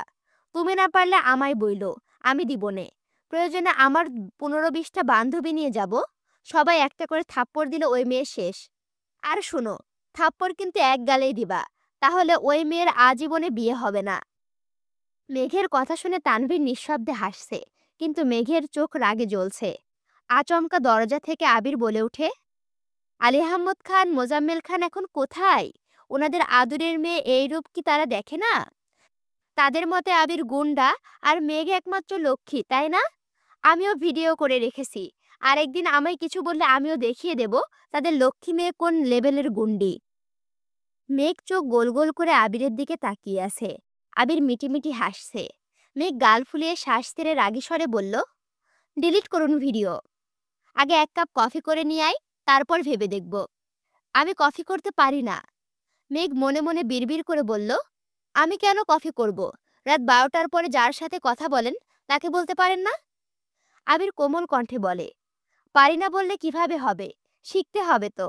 আমি শিখিয়ে দিচ্ছি, বানিয়ে নিয়ে আয়। মেঘের ইচ্ছে না থাকা সত্ত্বেও কফি বানাতে যাচ্ছে। আবির পুনরায় ডেকে উঠল, সাবধান, হাত পুড়ায়েন না আবার। আবির তানভীরের সাথে 2 মিনিট কথা বলে দ্রুত নিচে আসছে। মেঘ ততক্ষণে গ্যাসে গরম পানি দিয়েছে মাত্র। আবির রান্নাঘরে এসে শান্ত কণ্ঠে বলল, যা, আমি করতেছি। আপনিই যদি করবেন তবে আমায় পাঠাইলেন কেন? তোরে কিছু বললে তো ভয় লাগে। যদি হাত পা পুড়িয়ে ফেলিস, তাহলে তো আবার জীবনের জন্য আমার কফি খাওয়া বন্ধ হয়ে যাবে। এখনই ভিডিওটা ডিলিট করুন। ভিডিওই করিনি, ডিলিট কি করব? মানে, আপনি আমার সাথে ফাজলামো করছেন? জি ম্যাম। মেঘ রাগে আবিরের মুখের পানে চেয়ে আছে। আবির মুচকি হেসে শুধালো, রাগ করেছেন? মেঘ রাগে ফুঁসছে। আবির পুনরায় বলল, রাগটা কি একটু কমানো যায় না? মেঘের রাগ দ্বিগুণ বেড়ে গেছে। রাগে গজগজ করতে করতে বলে, আমার রাগে কার কি আসে যায়? আবির নরম স্বরে বলল, সরি। মেঘ ভেংচি কেটে চলে যেতে নিলে আবির ডেকে বলে, কাল বিকেলে রেডি থাকিস, একটা জায়গায় নিয়ে যাব। আমি যাব না। কেন? আমার কোথাও যাওয়ার মুড নেই, তাও আবার আপনার সাথে। ঠিক আছে, আমার সাথে না গেলে তানভীরের সঙ্গে যাস। কারো সাথেই যাব না। না গেলে কিন্তু স্পেশাল কিছু মিস করবি। মিস যদি না করতে চাস, তাহলে কালকের জন্য রাগটা পাশের বাড়িতে রেখে তানভীরের সঙ্গে চলে যাস। আমি যাব না মানে যাবই না। মেঘ রাগে কটমট করতে করতে চলে যাচ্ছে। আবির পেছন থেকে আবারও ডেকে বলে, ভেবে দেখিস রাগটা পাশের বাড়িতে রাখা যায় কিনা। মেঘ আর পেছনে ফিরে তাকায়নি। বিড়বিড় করে বকতে বকতে রুমে চলে গেছে। সকাল থেকে আবির আর তানভীর বাসায় নেই। অফিস 3 দিনের ছুটি, কিন্তু দুই ভাই ভোরবেলা থেকে না খেয়েই বেরিয়েছে। তানভীর ঠিক 2টার সময় বাসায় ফিরেছে। 1 থেকে 1.5 ঘন্টা মেঘকে বুঝিয়ে রিকোয়েস্ট করেছে রেডি হওয়ার জন্য, কিন্তু যেদি মেয়ে যাবে না মানে যাবেই না। আবিরের প্রতি ক্ষোভই কমছে না তার। আবির ভাইকে দেখলে একটু একটু প্রেমানুভূতি জাগলেও তানভীরের কথা মনে পড়তেই সব ভুলে যায়। তানভীর ভাইয়ের মতো তার জীবনটাও না এমন হয়। মালার সাথে যদি আবির ভাইয়ের সত্যিই কিছু থেকে থাকে, তবে তাকেও তো তার ভাইয়ের মতো ছ্যাঁকা খাওয়া গান শুনে জীবন কাটাতে হবে। এসব ভেবে মাথা ব্যথা শুরু হয়ে যায়। মেঘকে বুঝাতে ব্যর্থ হয়ে তানভীর 4টার দিকে আবার বেরিয়ে গেছে। আলী আহমদ খান আর মোজাম্মেল খান সন্ধ্যায় সোফায় বসে চা খাচ্ছেন আর গল্প করছিলেন। সেই সকালে আবির আর তানভীর বেরিয়েছিল। তানভীর 2 ঘন্টার জন্য বাসায় ফিরলেও আবির সারাদিনেও ফেরেনি। বিষয়টা দুই ভাইয়েরই নজরে পড়েছে। আবিরের আম্মুকে জিজ্ঞেস করেছে, উনি জানেন না। সারাদিনে আবিরের সাথে কথাও হয়নি। আলী আহমদ খান নিজে 2বার কল দিয়েছেন, নো রেসপন্স। আবিরের সঙ্গে বাবা চাচার দূরত্ব দিনকে দিন বেড়েই চলেছে। আবির টাইম মতো অফিসে যায়, নিজের কাজও ঠিকঠাক মতো করে। সেই সাথে বাবা চাচার কাজও একা হাতে সামলায়। কাজের বাইরে 10 মিনিটের জন্য ওনাদের সাথে বসে না। 1 কাপ চা পর্যন্ত খায় না। প্রয়োজনের বাইরে কোনো কথা বলে না। অথচ একটা সময় পর্যন্ত আবির যা করত সব আব্বু আর চাচ্চুকে জানিয়ে করত। বাইরে থাকাকালীনও রেগুলার আব্বু ও চাচ্চুর সঙ্গে কথা হতো। গত 1.5 বছরে ছেলের এমন পরিবর্তন মেনে নিতে পারছে না আবিরের আব্বু। প্রায় দুই ভাই এই বিষয় নিয়ে কথা বললেন, কিন্তু এর কোনো সমাধান পান না। রাত 9টার দিকে আবির কয়েক বক্স মিষ্টি নিয়ে বাসায় আসছে। একটা বক্স হাতে নিয়ে ওপরে সোজা মেঘের রুমে হাজির হয়েছে।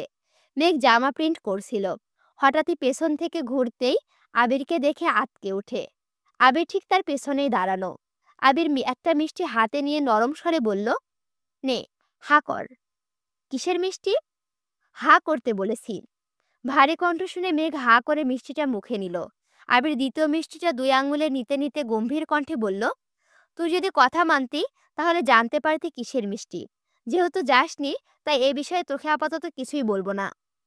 আবির আরেকটা মিষ্টি মেঘকে খাইয়ে দিয়ে বাক্সটা টেবিলের উপরে রেখেই চলে গেছে। আজ সকাল থেকে বাড়িতে মানুষের ভিড়। আবিরের রুমে কাজ করবে। এত বছরে বাড়ির অন্য রুমগুলো 2-3 বার রং করা হলেও আবিরের রুমে রং করা হয় না অনেক বছর যাবত। রং করলে ছেলের স্মৃতি মুছে যাবে বলে মালিহা খানের কড়া নির্দেশ ছিল, আবিরের রুমে কোনোভাবে কাজ করানো হবে না। আবির ফিরেছে অনেক দিন, তবু রং করায়নি। মায়ের অনুমতি নিয়েই রুমে কাজ করা হচ্ছে। পুরাতন কিছু জিনিসপত্র সরিয়ে নতুন জিনিস আনা হচ্ছে। রুমে এসি লাগানো হচ্ছে। দুপুরবেলা মেঘ হঠাৎই কি মনে করে যেন আবিরের রুমে আসে। রুম সম্পূর্ণ অগোছালো, পা ফেলার অবস্থা নেই। দেওয়ালে সাদা রং করা হচ্ছে, এরপর অন্য রং দেওয়া হবে। মেঘ আহ্লাদি কণ্ঠে ডাকল, আবির ভাই। হুম, আমি কিন্তু আপনার রুমের দেওয়ালটাতে আর্ট করব। আবির এদিক সেদিক তাকিয়ে একটা দেওয়াল দেখিয়ে বলল, তুই চাইলে এই দেওয়ালে তোর লতাপাতা ডিজাইন করতে পারিস। মেঘ অভিমানী স্বরে বলল, থাক, লাগবে না। হ্যান্ড প্রিন্টিং এর কাজ শিখেছে, তাই মান অভিমান সাইডে রেখে এসেছিল প্রিয় মানুষের রুমটাকে নিজের মতো করে সাজাতে। আবির ভাই চান বা না চান, সে তো নিজেকে আবির ভাইয়ের প্রেমিকা মনে করে। সেই অধিকারবোধ নিয়ে এসেছিল। কিন্তু আবির একটা দেওয়ালে রং করার অনুমতি দেওয়ায় তার বড্ড অভিমান হয়েছে। আবির বিরক্তিকর কণ্ঠে বলল, রং না করলে বলছিস কেন? আর আসছিস কেন আমার রুমে? আমি ডেকে আনলাম তোকে? যা এখান থেকে। আগামী 7 দিন তোর আমার রুমে আসা সম্পূর্ণ নিষেধ। যদি ভুলেও আমার রুমে আসার চেষ্টা করিস তাহলে তোর খবর আছে। রুমে কয়েকজন মিলে রং করছিল। সবার সামনে এভাবে কথা বলায় মেঘ খুব অপমানিত হয়েছে। কাঁদতে কাঁদতে বলে, আপনার রুমে আসছি বলে মহাভারত অশুদ্ধ হয়ে গেছে? হ্যাঁ হয়েছে। একদম কাঁদবি না। যা এখান থেকে। মেঘ কাঁদতে কাঁদতে বেরিয়ে যেতে নিলে, কিসের সঙ্গে হোঁচট খেয়ে পড়তে নিলে নিজেকে সামলাতে এক হাত দরজায় আরেক হাত সদ্য রং করা দেওয়ালে রেখে কোনো রকমে পড়ে যাওয়ার হাত থেকে বেঁচেছে। স্বাভাবিক হয়ে মেঘ পেছন ফিরে তাকিয়েছে। আবির যেন দেখেও না দেখার ভান করে আছে। একটা জলজন্ত মানুষ পড়ে যেতে নিচ্ছিল, অথচ তার ধরার কোনো চেষ্টা নেই। ঠিক আছে কিনা জিজ্ঞেস করার কোনো প্রয়োজন বোধ করছে না। এমন আবির ভাইকে মেঘ কখনোই চায়নি। আবির ভাইয়ের অ্যাটিটিউডের চেয়ে বেশি ওনার যত্নের প্রেমে পড়েছিল মেঘ। এবং সেই মানুষটা এত পরিবর্তন হয়ে গেছে ভেবেই মেঘ অবাক হয়ে যাচ্ছে। মাথা নিচু করে রুম থেকে বেরিয়ে গেছে। 5 মিনিটের মধ্যে রুমে সাদা রং করা শেষ হয়ে গেছে। কয়েকজনের মধ্যে একজন নজর পড়ে দরজার পাশের দেওয়ালের দিকে। মেঘের হাতের ছাপ দেওয়ালে স্পষ্ট ছাপ পড়ে গেছে। ছেলেটা রং নিয়ে এগিয়ে আসতে আসতে বলে, রংটা দেখা যায় না নষ্ট হয়ে গেছে? সমস্যা নাই, এখনই ঠিক করে দিচ্ছি। আবির গম্ভীর গলায় বলে, সাবধান, ওই ছাপের ওপর যেন রং না পড়ে। ভাই, এভাবে রাগ দেখানো ঠিক না। আপনার বোনের হাত বোধহয় ভুলে দেওয়ালে লেগে গেছে। এখনো ভেজা আছে, রং দিয়ে দিলে ঠিক হয়ে যাবে, কিছু বোঝা যাবে না। আবির মুচকি হেসে বলে, এই ছাপ ভুল করে হয়নি, আমি ইচ্ছে করেই করিয়েছি। এই রুমটা যার, তার স্মৃতি তো রাখতেই হবে। মেঘ যাওয়ার জন্য পা বাড়াতে যাবে, এমন সময় আবির পা বাড়িয়ে দিয়েছিল, আর আবিরের পায়ের সঙ্গে হোঁচট খেয়ে মেঘ পড়ে নিয়েছিল। ছেলেটা দাঁত কেলিয়ে হেসে বলে, ভাই, উনি কি আপনার ভালোবাসার মানুষ? হ্যাঁ। তাহলে এত রাগ দেখালেন যে? কারণ আছে। তুমি কাজ করো। আর হ্যাঁ, ও যেন কোনোভাবেই রুমে আসে না, খেয়াল রেখো। আচ্ছা ভাই। 2 দিন হয়ে গেছে আবিরের রুমে রং করা হয়েছে। মেঘ অনিচ্ছা সত্ত্বেও ছাদে যাওয়ার সময় আবিরের রুমের দিকে তাকিয়েছে। আবির বাসায় থাকলে সবসময় দরজা বন্ধ থাকে, আর বাসায় না থাকলে রুম তালা দেওয়া থাকে। রুমে তালা দেখে মেঘের মেজাজ আরো বেশি খারাপ হয়। সন্ধ্যার দিকে মেঘ ড্রয়িং রুমে বসে মা কাকিয়াদের সঙ্গে আড্ডা দিচ্ছিল। মেঘ অকস্মাৎ বলে উঠল, বড় আম্মু, তুমি কি জানো তোমার ছেলে যে অবৈধ কাজ করে?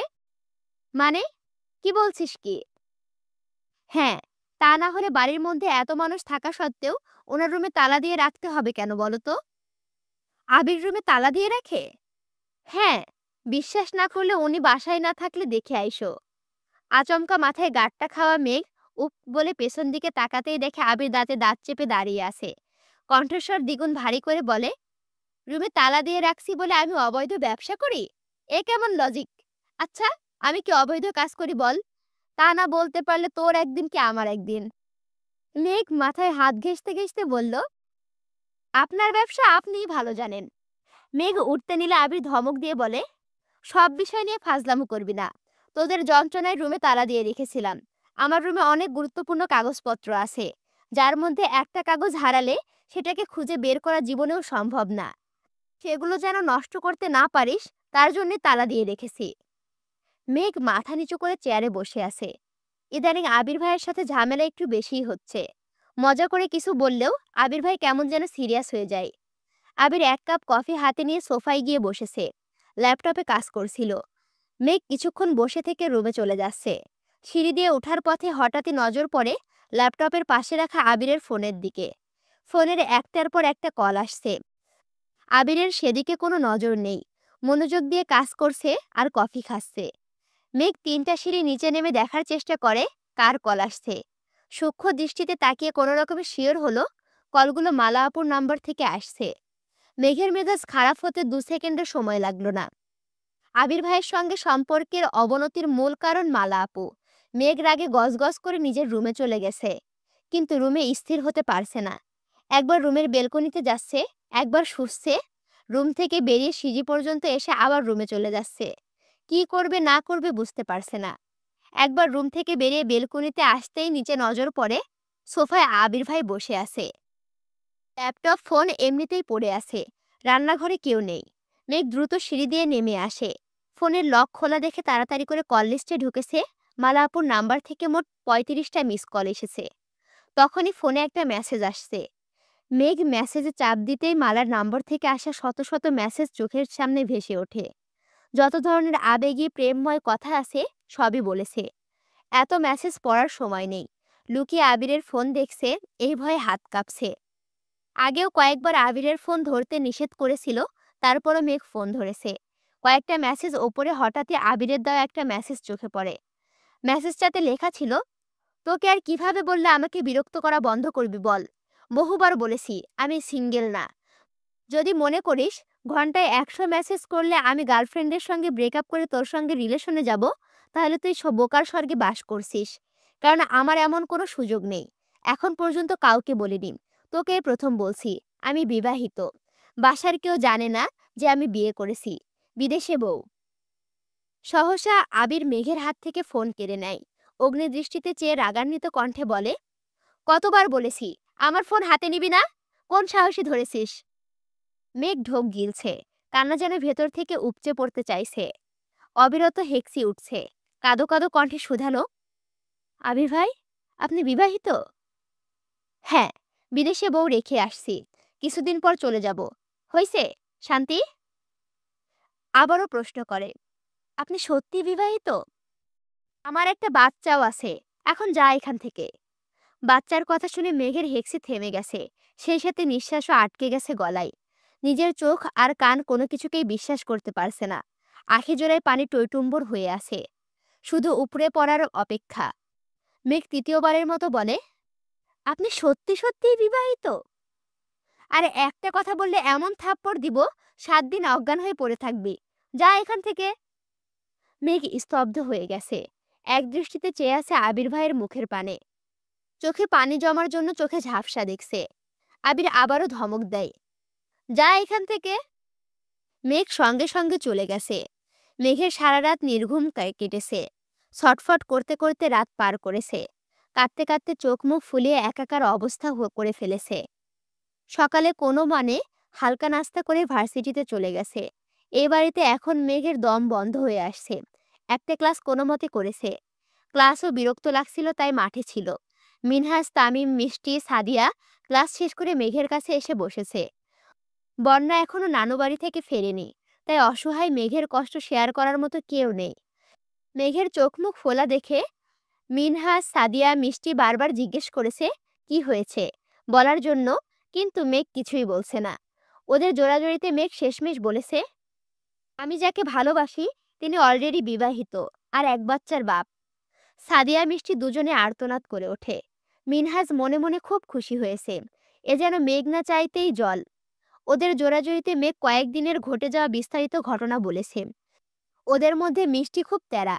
মিষ্টি কপাল গুটিয়ে বলা শুরু করলো, এত কিছু পরেও তুই ওই বাড়িতে আসিস কেন? আমি হলে তো কবে বাড়ি থেকে চলে আসতাম।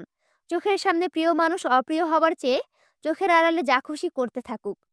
এই যে তোর এত কষ্ট ও খারাপ লাগা, কিছুদিন দূরে থাকলে দেখবি সব ভুলে গেছিস। তুই এক কাজ কর, তুই হোস্টেলে সিট নিয়ে নে। আমাদের সঙ্গে হোস্টেলে থাকবি। আমরা একসাথে ঘুরবো, ফিরবো, আড্ডা দিব, পড়াশোনা করব। দেখবি তোর মাথা থেকে ওনার ভূত একেবারে চলে গেছে। তখন আর আবেগ কাজ করবে না। মেঘ আবারও কান্না শুরু করেছে। ওরা সবাই বুঝিয়েও মেঘকে শান্ত করতে পারছে না। কাঁদতে কাঁদতে হিজাবের অর্ধেক ভিজিয়ে ফেলেছে। চোখ মুখ লাল টকটকে হয়ে গেছে। সাদিয়া, মিষ্টি, মিনহাজ, তামিম প্রায় ঘন্টাখানেক বুঝিয়েছে। তাদের সব কথার মূল কথা মেঘ যেন বাড়ি থেকে চলে যায়। মেঘ হোস্টেলে আসলে মিনহাজের জন্য খুব বেশি সুবিধা হবে, তাই মিনহাজ আরও বেশি উৎসাহ দিচ্ছে। শেষ পর্যন্ত মেঘও মনস্থির করেছে সে বাড়ি ছেড়ে চলে আসবে। ভার্সিটি কোচিং করার সময় এমন একবার মনস্থির করেছিল ভার্সিটিতে চান্স পেলে বাড়ি থেকে চলে যাবে, কিন্তু আবির ভাইয়ের আবেগে জড়িয়ে এতদিন বাড়ি ছাড়ার ইচ্ছে হয়নি। তবে ইদানিং আবির ভাইয়ের আচরণ প্রতিনিয়ত মেঘকে কষ্ট দিচ্ছে। গতকালের বলা কথাটাতে মেঘ পুরোপুরি বিধ্বস্ত হয়ে পড়েছে। এমতো অবস্থায় তার পক্ষে এই বাড়িতে আবিরের মুখোমুখি চলাফেরা করা কোনোভাবেই সম্ভব না। তাই সিদ্ধান্ত নিয়েছে যে সত্যি হোস্টেলে চলে আসবে। স্যারের সাথে কথা বলে ফর্মও নিয়ে গেছে। ভার্সিটি থেকে ফেরার পর মেঘ হালিমা খানের রুমে শুয়ে আছে। এই বাড়ি ছেড়ে, বাড়ির মানুষগুলোকে ছেড়ে, আম্মুকে ছেড়ে হোস্টেলে চলে যাবে ভাবতে বুকের ভেতরটা কেঁপে উঠছে। মাকে জড়িয়ে ধরে ফুপিয়ে ফুপিয়ে কাঁদছে মেঘ। হালিমা খান পাশ ফিরে মেঘের মুখের দিকে তাকালো। কান্নায় ভেজা চোখের দিকে চেয়ে অত্যন্ত মোলায়েম কণ্ঠে শুধালেন, কি হয়েছে মা? কাঁদছিস কেন এভাবে? কেউ কিছু বলেছে? কিছু হয়নি আম্মু। হালিমা খান বেশ কয়েকবার মেঘকে জিজ্ঞেস করেছেন, কিন্তু মেঘ উত্তর দেয়নি। আম্মুকে জড়িয়ে ধরে ঘুমিয়ে পড়েছে। সন্ধ্যার দিকে হালিমা খান উঠে গেছেন। মেঘ সন্ধ্যার আরও পর পর্যন্ত অনেকক্ষণ ঘুমিয়েছে। ইদানিং মন খারাপের কারণে ঠিকমতো খাওয়া দাওয়া করে না মেয়েটা। শরীরও অনেক দুর্বল হয়ে গেছে। আবির সন্ধ্যার দিকে বাসায় ফিরেছে। মেঘের রুমের সামনে দিয়ে যাওয়ার সময় নজরে পড়ে মেঘের রুমের দরজা খোলা। ফোনটাও বিছানায় পড়ে আছে। গতকাল রাতে ধমক দেওয়ার পর থেকে এখনো মেঘকে দেখেনি আবির। মেঘের রুমে পা বাড়ালো, কিন্তু মেঘ কোথাও নেই। ফাঁকা রুম দেখে আবিরের বুকটা মোচড় দিয়ে উঠেছে। নিচে মিম আর আদি খেলতেছে, ওখানে মেঘ নেই, রুমেও নেই। ফোনটাও রুমে ফেলে গেছে। রুম থেকে বের হওয়ার জন্য 2 কদম এগোতে মেঘের ফোনে কল বেজে ওঠে। আবির ঘাড় ফিরিয়ে তাকালো ফোনের দিকে। মিনহাজ নামে সেভ করা নাম্বার দেখে আবিরের মেজাজ চরম পর্যায়ে খারাপ হলো। কল রিসিভ করতেই পাশ থেকে মিনহাজ বলে উঠে, কিরে, তুই কি বাসায় বলছিস? বাসার মানুষ রাজি হয়েছে? কবে আসতেছিস তাহলে? আবির অত্যন্ত গুরুতর কণ্ঠে শুধালো, কোথায়? মেঘের ফোনে কোনো পুরুষের কণ্ঠস্বর শুনে মিনহাজ সঙ্গে সঙ্গে কল কেটে দিয়েছে। ভয়ে মিনহাজের হাত পা ঠান্ডা হয়ে যাচ্ছে। তানভীর নাকি আবির কল রিসিভ করছে এটাও বুঝতে পারেনি সে। অবশ্য বোঝারও কথা না, কারণ আবিরকে দেখলেও ঠিকমতো কথা শোনেনি। আর তানভীরের কথা মিনহাজ শুনেছে, তাছাড়া ফেসবুকে ছবি দেখেছে। এখনো বাস্তবে দেখা হয়নি, তাই কণ্ঠস্বর বোঝার কোনো উপায় নেই। এখন মেঘের জন্য মিনহাজের খুব চিন্তা হচ্ছে। মেঘ বাসায় না বলে থাকলে নিশ্চয়ই এখন বকা খাবে। আবির মেঘের ফোন রেখে নিজের রুমে চলে গেছে। জানুয়ারি মাসের হাড় কাঁপানো শীতেও আবিরের শরীর রাগে ঘামছে। ফ্রেশ হয়ে সোজা নিচে আসছে। আবিরকে আসতে দেখে মিম আর আদি যে যার মতো রুমে চলে গেছে। আবির ড্রয়িং রুম থেকে মামুনিকে প্রশ্ন করে, মামুনি, মেঘ কোথায়? ও তো আমার রুমে ঘুমাচ্ছে। কেন, কোনো দরকার? না, তেমন কিছু না, দেখছি না তাই ভাবলাম বাসায় নাকি বাইরে। হালিমা খান চিন্তিত কণ্ঠে বললেন, আমার মেয়েটার কি যেন হয়েছে, কিছু বলে না, সারাদিনই মন খারাপ করে বসে থাকে। বেশ কিছু বলতে গেলে কান্নাকাটি শুরু করে। আমি কি করব কিছুই বুঝতে পারছি না। আবির কয়েক মুহূর্ত নিশ্চুপ দাঁড়িয়ে থেকে সোফায় গিয়ে বসলো। দু হাতে মাথা চেপে ধরে আছে। চারিদিকে নানান দুশ্চিন্তা, মাথায় প্রচন্ড ব্যথা অনুভব হচ্ছে। কিছুক্ষণের মধ্যে তানভীর নিচে আসছে। আবিরকে এভাবে বসে থাকতে দেখে আবিরের কাছে বসতে বসতে জিজ্ঞেস করলো, কি হয়েছে ভাইয়া? আবির অসহায় দৃষ্টিতে তানভীরের দিকে তাকালো। আবিরের চোখে মুখের দুরবস্থা দেখে তানভীর শান্ত কণ্ঠে শুধালো, এত টেনশন করছো কি নিয়ে? আবির আশেপাশে চেয়ে দেখে নিল, কোথাও কেউ নেই। দেখে আস্তে করে বলা শুরু করলো, আমি আর পারতেছি না ভাই। দিনকে দিন মানুষের সহ্য সীমা বাড়ে, আর আমার উল্টো সহ্য ধৈর্যের মাত্রা শূন্য হয়ে যাচ্ছে। তোর বোনের এই অবস্থা সহ্য করার সামর্থ্য আমার নেই। ওর চোখের দিকে তাকাতে পারি না আমি।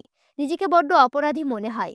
প্রতিনিয়ত নিজের মনের সঙ্গে যুদ্ধ করেই চলেছি। নিজেকে সামলাতে না পেরে সবসময় ওরে দূরে সরিয়ে রাখি। বুকে পাথর রেখে আর কতদিন চলবো? তোর বোনের কান্নায় আমার বুকের ওপর জমানো পাথর পর্যন্ত গলে গেছে। আমি এমনই অভাগা যে মনের রাজ্যের রানীকে তার প্রাপ্য অধিকারটুকু দিতে পারতেছি না। ওর দু চোখের পানি মুছে বলতে পারছি না, আজকের পর তোকে আমার কারণে কাঁদতে হবে না। ওকে জড়িয়ে ধরে চিৎকার করে বলতে পারছি না, আমি তোকে আকাশ সম ভালোবাসি। বনুকে সময় দিলে তো ওর মনটা একটু হালকা হতো। ওই দিন দেখলি তো তোর বোন কি করলো? তুই আমি এতবার বলার পরও বের হতে রাজি হলো না। আমি জানি ও আমার ওপরে রেগে আছে, আবার কেন আছে সেটাও খুব ভালো করে জানি। তারপরও ওর রাগ ভাঙাতে পারছি না। রাগ ভাঙাতে গেলে একের পর এক প্রশ্ন করবে, আমি সেই প্রশ্নগুলোর মিথ্যা উত্তর দিতে পারবো না। দরকার হয় দূরে থাকবো, তবুও আমি ওকে আর কোনো মিথ্যা কথা বলবো না। এটা আমার প্রমিস। ফুপির বিষয়ে কিছু ভাবছো? সেটাও ভাবতেছি, কিভাবে ভাই বোনদের সামনাসামনি করব, আর কি রিয়াকশন হবে এইসব ভেবে মাথা আউলে যাচ্ছে আমার। হালিমা খান দুই ভাইয়ের জন্য কফি আর নুডলস নিয়ে আসতেই দুই ভাইয়ের কথোপকথন থেমে গেছে। আবির নিজের ফোন হাতে নিয়ে চাপাচাপি করতেছে। কফি দেওয়ায় এক হাতে কফি, অন্য হাতে ফোন নিয়ে ধরে তানভীরের সঙ্গে রাজনীতি নিয়ে কথা বলা শুরু করলো। মেঘ ঘুম থেকে উঠে মায়ের রুম থেকে বের হতেই সোফায় আবির আর তানভীরকে দেখে মাথা ভালোভাবে ওড়না দিয়ে মাথা নিচু করে চুপচাপ সিঁড়ি দিয়ে উঠে যাচ্ছিল। তাকাবে না ভেবেও নিজেকে আটকাতে পারল না। সিঁড়ি থেকে তাকালো আবিরের দিকে। নজরে পড়ে সোজা আবিরের ফোনের ওয়ালপেপারের দিকে। গতকাল ফোন চেক করার সময় ওয়ালপেপারে এই ছবিটা দেখেছিল, যেখানে আবিরের গাল, কানসহ মাথার এক পাশ দেখা যাচ্ছিল। নিচু হয়ে কিছু করছিল। কল লিস্ট চেক করার তাগিদে ওয়ালপেপারের ছবিটা ভালোভাবে দেখতে পারেনি। তবে আজ আবিরের হাতে থাকা ফোনটার ওয়ালপেপারটা স্পষ্ট দেখা যাচ্ছে। ছবিটাতে আবির ঝুঁকে আছে, এক হাতে কোনো মেয়ের হাতের আঙুলগুলো ধরে রেখেছে। সেই সাথে আবিরের ওষ্ঠদ্বয় সেই হাসিতে উল্টো পিঠের ঠিক মাঝ বরাবর স্পর্শ করে রেখেছে।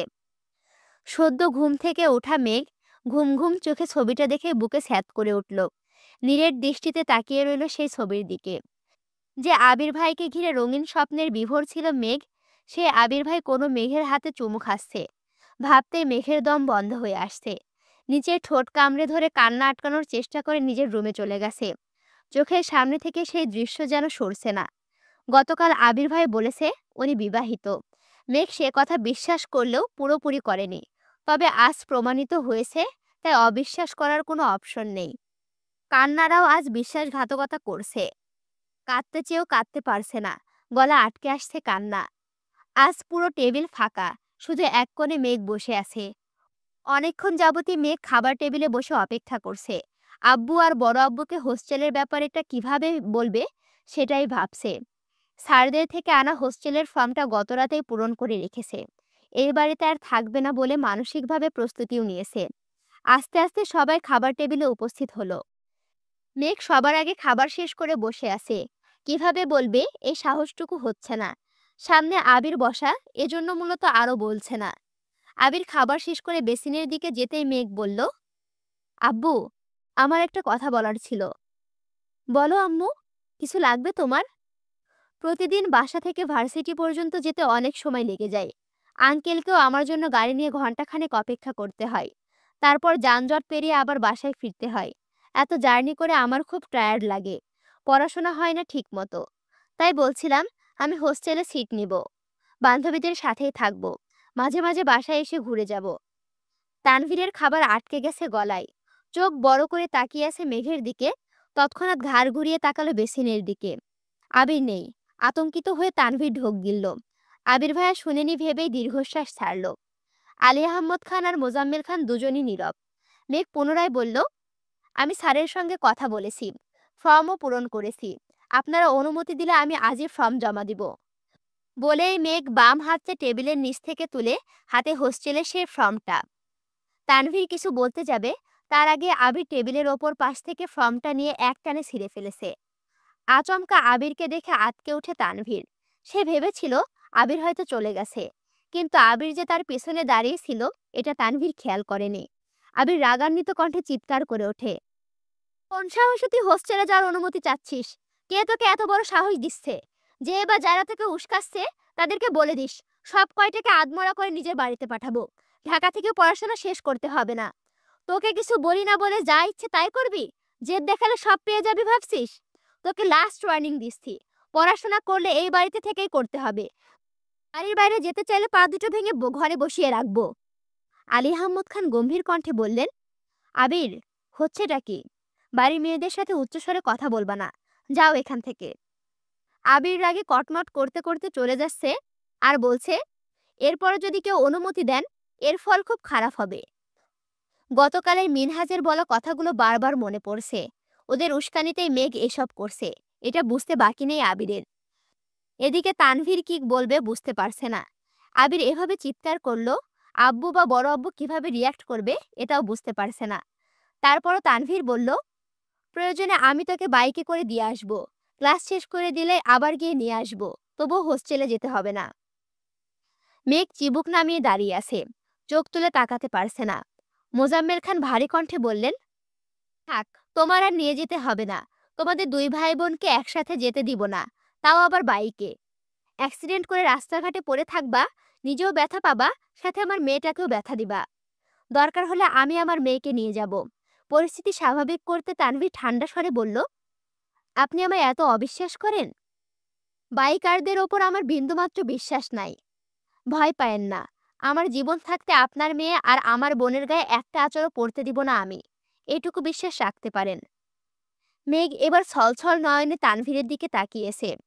তানভীর মেঘকে অনেক ভালোবাসে, এটা মেঘ বুঝতে পারে। কিন্তু আজ এত কনফিডেন্স নিয়ে আব্বুর সামনে এভাবে কথা বলছে দেখেই মেঘ আশ্চর্য নয়নে তাকিয়ে আছে। আচমকা আবিরের রুম থেকে কাঁচ ভাঙার শব্দ আসে। শব্দ শুনে মেঘ সেদিকে এক পলক তাকিয়ে তৎক্ষণাৎ সিঁড়ির দিকে ছুটে। তানভীরও খাবার রেখে বেসিনে হাত ধুতে যায়। রান্নাঘর থেকে মালিহা খান আর হালিমা খান আর্তনাদ করে ওঠেন। ইকবাল খান উঠে যেতে চাইলে আলী আহমদ খান আটকে দেন। গম্ভীর কণ্ঠে বলেন, এটা ওদের ভাই বোনদের ব্যাপার, ওদেরকে বুঝে নিতে দাও। বড়রা সেখানে উপস্থিত থাকলে বিষয়টা আরো খারাপের দিকে যাবে। মালিহা খান যেতে চাইলে ওনাকে আটকে দেন। মালিহা খান চিন্তিত কণ্ঠে বললেন, আবির যদি রেগে গিয়ে মেঘের গায়ে যদি হাত তোলে? তানভীর মাত্র কি বলল শুনলে না? বোনের গায়ে একটা আঁচড়ও পড়তে দিবে না। দেখি সে তার দায়িত্ব কতটা পালন করতে পারে। এদিকে মেঘ অন্তহীন পায়ক ছুটে যায় আবিরের রুমে। দরজা থেকে তাকায় ভেতরে। আবির তাকে রুমে ঢুকতে নিষেধ করেছিল, তাই সরাসরি ঢুকতে পারছে না। দরজা থেকে উঁকি দিতেই দেখে আবির বিছানার একপাশে বসে আছে, দু হাঁটুর ওপর দু হাত। ডান হাতের কয়েক জায়গায় ভাঙা কাচের টুকরো লেগে আছে, সেখান থেকে ফোঁটায় ফোঁটায় রক্ত পড়ছে। মেঘ সব ভুলে রুমে ঢুকে চিৎকার করে ওঠে, এটা কি করছেন আপনি? ড্রেসিং টেবিলের ঠিক মাঝ বরাবর আবির ভাই ঘুষি দিয়েছেন। অর্ধেক কাচ ভেঙে পড়ে গেছে আর অর্ধেকটা এখনো লেগে আছে। মেঘ হাত থেকে কাচ ছুটাতে গেলে আবির নিজের হাত সরিয়ে নিয়ে রাগান্বিত কণ্ঠে বলে, ডোন্ট টাচ মি। মেঘ সেসব কথায় কান্না দিয়ে আবার এগিয়ে যায় আবিরের কাছে। দ্বিতীয়বারের মতো হাত ধরতে গেলে আবির 4 গুণ কণ্ঠ ভারী করে চিৎকার করে ওঠে, বললাম তো, ছুবি না আমায়। বলে পাশের টেবিলে থাকা কাঁচের গ্লাসটা ছুঁড়ে মারে ড্রেসিং টেবিলের দিকে। এই দৃশ্য দেখে মেঘ আঁতকে উঠে ২ কদম পিছিয়ে যায়। ভয়ে শরীর ঠান্ডা হয়ে যাচ্ছে, হাত পা কাঁপছে, দাঁড়িয়ে থাকার শক্তি পাচ্ছে না। ড্রেসিং টেবিলের বাকি অর্ধেক কাঁচটা সাথে সাথে গ্লাসের সাথে সাথে টুকরো হয়ে ফ্লোরে পড়ে গেছে। মেঘ কপাল কুঁচকিয়ে তাকিয়ে আছে আবিরের হাতের দিকে। কাঁচের টুকরোগুলো এখনো হাতে ঢুকে আছে, খোলার চেষ্টাও করছে না। ফ্লোরে লাল টকটকে রক্ত ভেসে যাচ্ছে। মেঘের গলা শুকিয়ে কাঠ হয়ে গেছে। এমন সময় তানভীর রুমে ঢুকে। আবিরের কাছে যেতে আবির রাগী স্বরে বলে, তানভীর, তোর বোনকে এখান থেকে যেতে বল। তানভীর স্বাভাবিক কণ্ঠে মেঘকে বলল, তুই রুমে যা। মেঘ কাঁদো কাঁদো কণ্ঠে বলল, ওনার হাতে কাজ। আমি দেখছি, তুই যা প্লিজ। মেঘ রুম থেকে বেরিয়ে যাচ্ছে। যেতে যেতে বেশ কয়েকবার তাকিয়েছে, চোখ ছলছল করছে। সামান্য হোস্টেলে যাওয়ার কথাতে আবির ভাই এভাবে রিয়াক্ট করবে মেঘ ভাবতেও পারেনি। আজ ভার্সিটিতেও যায়নি। মিনহাস, সাদিয়া, মিষ্টি অনেকবার কল দিয়েছে, কলও রিসিভ করেনি। তানভীর আবিরের হাত পরিষ্কার করে একজন ডাক্তার এনে ব্যান্ডেজ করিয়েছে। মেঘ সারাদিনও রুম থেকে বের হয়নি। সন্ধ্যার পর তানভীর মেঘের রুমে আসছে। তানভীর বলল, ভাইয়াকে দেখতে গেছিলি? মেঘ বলল, না, উনি বারণ করেছেন যেতে। তখন তো রাগে বারণ করেছে, একবার গিয়ে দেখে আসিস। আমি যাব না। কেন? উনি আমায় ওনার রুমে যেতে বারণ করেছেন, ওনাকে শুতে নিষেধ করেছেন। আমি কেন যাব ওনাকে দেখতে? তানভীর এবার বলল, এত রাগ জেদ ভালো না বনু। আমাকে বলছো কেন? রাগ জেদ ভালো না এগুলো তোমার ভাইকে গিয়ে বলো। তানভীর উঠে যেতে যেতে তপ্ত স্বরে বলল, থাক তোরা তোদের রাগ নিয়ে। আমি কি? মেঘ মিহি কণ্ঠে ডাকলো, ভাইয়া। কি? একটা কথা জিজ্ঞেস করি? কর। আবির ভাই কি বিবাহিত? তানভীর ভুরু কুঁচকে প্রশ্ন করে, তোকে কে বলছে? আবির ভাই। ভাইয়া তোকে এই কথা বলছে? হ্যাঁ। ভাইয়া তোকেই বলছে? ঠিক আমাকে না, মালা আপুকে মেসেজে বলেছে। পরে আমি জিজ্ঞেস করেছি, তখন বলেছে হ্যাঁ বিবাহিত। ও আচ্ছা। মালা ভাইয়াকে অনেকদিন যাবত ডিস্টার্ব করে, পিছু হাঁটাতে বাধ্য হয়ে হয়তো বিবাহিত বলেছে। আমাকেও তো বলেছে। আমি কি ওনাকে ডিস্টার্ব করি নাকি? দূর পাগলি, তোকে তো মজা করে বলেছে। আর বাচ্চা? তানভীর কপাল গুটিয়ে আহাম্মকের মতো প্রশ্ন করল, কিসের বাচ্চা? উনি যে বলল ওনার একটা বাচ্চা আছে। হায় আল্লাহ, ভাইয়া বলেছে আর তুই বিশ্বাস করে ফেলেছিস? তোর সাথে ফাজলামো করেছে পাগল। এসব চিন্তা বাদ দিয়ে ভাইয়াকে দেখে আসিস। তানভীর চলে গেছে। মেঘ দীর্ঘ নিঃশ্বাস ছাড়ল, কিন্তু মনের ভেতর অস্বস্তি কাটল না। আবির ভাইয়ের ফোনের ওয়ালপেপারটা বারবার চোখে ভাসছে। যদি বিবাহিত না হন, তবে ওই ছবিতে মেয়েটাকে। আগেও একবার আবির ভাইয়ের ওয়ালপেপারে এমন একটা মেয়ের ছবি ছিল, ওই মেয়েটাই বা কে? অনেকক্ষণ চিন্তা ভাবনা করে অবশেষে আবির ভাইয়ের রুমের সামনে আসলো। দরজায় দাঁড়িয়ে চেয়ে আছে। আবির ঘুমাচ্ছে, তাই ভেতরে ঢুকছে না। এক দৃষ্টিতে চেয়ে আছে আবিরকে দেখছে। এত রাগ, অভিমান, ক্ষোভ সবকিছুর পরে ওনার প্রতি এক অন্যরকম টান কাজ করে। এই অনুভূতি পৃথিবীর সব অনুভূতিকে হার মানাবে। 10 মিনিট পর আবির সজাগ হয়েছে। দরজায় মেঘকে দেখে আস্তে করে বলল, ভেতরে আয়। পুরুষালী কণ্ঠ মস্তিষ্কে পৌঁছাতেই মেঘের ঘোর কেটে যায়। ধীর পায়ে রুমে ঢুকে দাঁড়িয়ে আছে দেখে আবির বসতে বলল। মেঘ চেয়ারে বসতে গেলে আবির বিছানার পাশে দেখিয়ে বলল, এখানে বস। মেঘও আবিরের কথা মতো আবিরের মাথার কাছে বসলো। দুজনেই বেশ খানিকটা সময় নীরবতা পালন করলো। অবশেষে মেঘ নমনীয় কণ্ঠে জিজ্ঞেস করল, হাতে কি ব্যথা আছে? কম। ওষুধ খাইছেন? না। কেন? এমনি, ইচ্ছে হয়নি। ওষুধ খেতে কি কারো ইচ্ছে হয়? কি জানি। আপনি তো এমন ছিলেন না, এমন হচ্ছেন কেন? কেমন হচ্ছি? ভণ্ড। মনে হয় তোর ছোঁয়া লেগেই হইতেছি। ইস, আমি মোটেই ভণ্ড না। হুম, মাঝে মাঝে একটু ভণ্ডামি করিস আর কি। আবির ভাইয়ের মায়াবী কণ্ঠে হুম শুনে মেঘের সব অভিমান গলে গেছে। মুখ গোমরা করে ডাকলো, আবির ভাই।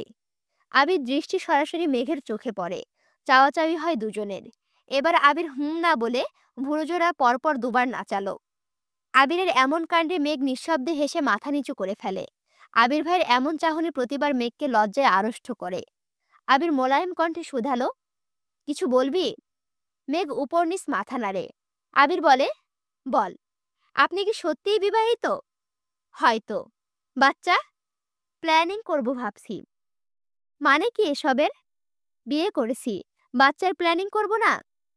কাল যে বললেন বাচ্চা আছে, ওটা তো কল্পনাই। মেঘ গম্ভীর কণ্ঠে বলল, ফাজলামো বন্ধ করুন। ভাইয়া বলেছে আপনার বউ বাচ্চা কিচ্ছু নাই। না, এ হতে পারে না। আমার বউ আছে, কল্পনায় বাচ্চাও আছে, আরেকটা প্ল্যানিং করব ভাবছি। ফাজলামো বাদ দিন, সত্যি করে বলুন প্লিজ। আচ্ছা তুই না আমায় বিশ্বাস করিস না, তাহলে এই কথা চোখ বন্ধ করে বিশ্বাস করে ফেলছিস কিভাবে? তার মানে ভাইয়া যা বলছে তাই সত্যি? আল্লাহ জানেন। আবির ওয়ালপেপারের ছবিটার কথা মনে পড়ে মেঘ পুনরায় ডাকে, আবির ভাই। হুম। আপনার ওয়ালপেপারের ছবিটা কার? আমার? কেন? আপনার তো জানি, কিন্তু মেয়েটাকে? মেয়ে আসলো কোথা থেকে? আমি দেখেছি। আবির পাশ থেকে ফোন নিয়ে লক খুলে মেঘের দিকে ধরল। ছবিটাতে আবির ঝুঁকে জুতার ফিতা বাঁধছিল। আবিরের থেকে কিছুটা দূরে একটা ছেলে একটা মেয়ের হাতে চুমু খাচ্ছিল। ওয়ালপেপারটা দূর থেকে দেখলে মনে হবে আবির ওই মেয়েটার হাতে চুমু খাচ্ছে।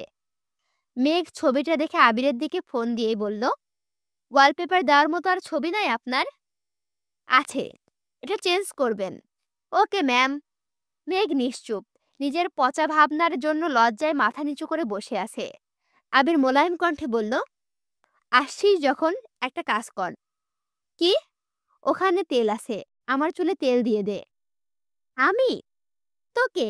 আমার যে বউ আছে এটা তো তুই মানতেছিস না, এখন দিয়ে দে তেল।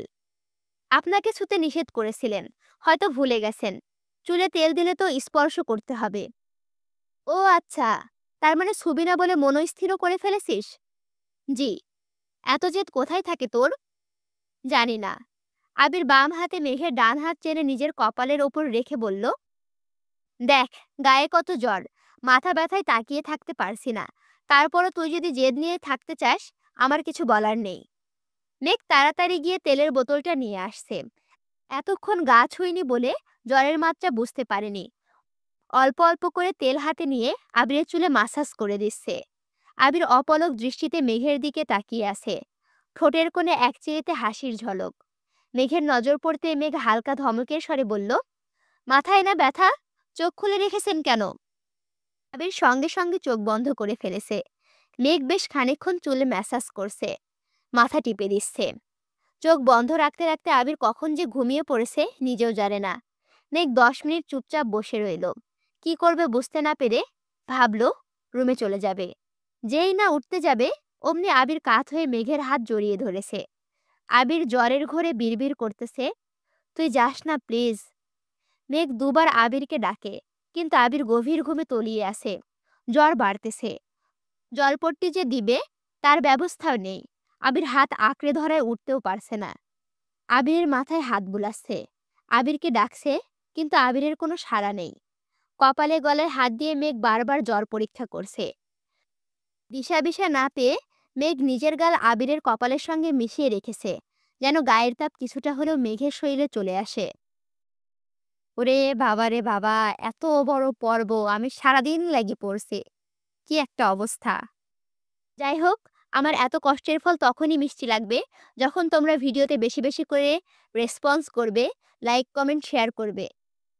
তখনই মনে হবে আমার এত কষ্ট করে ভিডিও বানানোটা সার্থক হয়েছে। তোমরা এখনো যারা আমার ভিডিওতে লাইক কমেন্ট শেয়ার করো নাই, এখনই লাইক কমেন্ট শেয়ার করো, এবং এখনো যারা আমার চ্যানেলটি সাবস্ক্রাইব করো নাই, সাবস্ক্রাইব করে পাশে থাকো। আল্লাহ হাফেজ।